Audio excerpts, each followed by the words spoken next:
9 жасқа толғанда анам кенеттен қайтыс болды. Анамның қазасы әкеме өте ауыр тиді. Ол кезде мен баламын ғой, анамның қадірін біле қоймаған кезім. Неге екенін білмеймін. Нағашы әжем анамның өлімін әкемнен көретін. Анам ауыр науқастан қайтыс болды. Бірақ әжем ылғи да әкеме «Қызым сенің кесіріңнен өлді» деп айтып жатқанын бала болсам да естіп қалатынмын. Көп ұзамай қызының артынан әжем де о дүниелік болды. Оның үйі біздің көшенің бас жағында болатын. Бірде әкем әжемнің үйін реттестіріп, заттарын жинап жүргенде сандығынан әдемі қуыршақ тауып алыпты. Ол бірден қуыршақты маған әкеліп берді.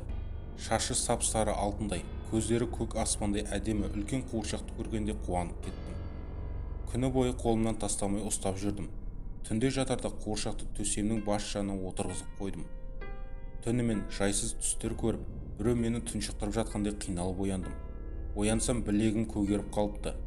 Білегімде кішкентай алақанның ізі қалғандай, бірақ мен бұған аса мән бермедім. Бірақ төсегімнен тұра бергенімде көзіме қуыршағым түсіп кетті.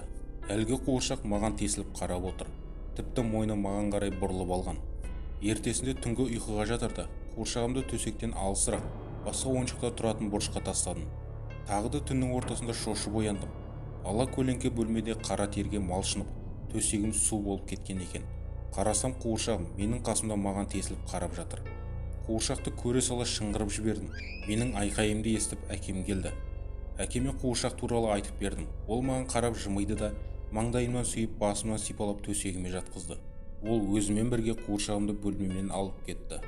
Мен біразға дейін ұйықтай алмай жаттым. Түн ортасынан ауғанда көзім ілініп кетіпті. Таңертең тұрып жуынып шайынып ас бөлмеге барсам әкем көрінбейді.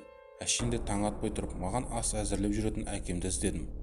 Оның бөлмесіне кіріп барсам әкем ес-түссіз жерде жатыр.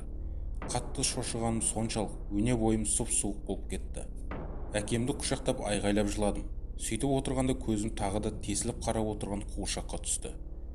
Орнымнан атып тұрып қуыршақты терезеден лақтырып жібердім де дереу жедел жәрдем шақырдым. Алайда дәрігерлер әкеме көмектесе алмады.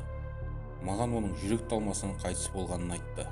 Мен әлгі қарыс атқан қуыршақты лақтырып жібергенім есіме түсіп, оны тауып алған адамдардың басынан да осындай қайғы түспесін деген оймен қайта іздедім. Бірақ таба алмадым.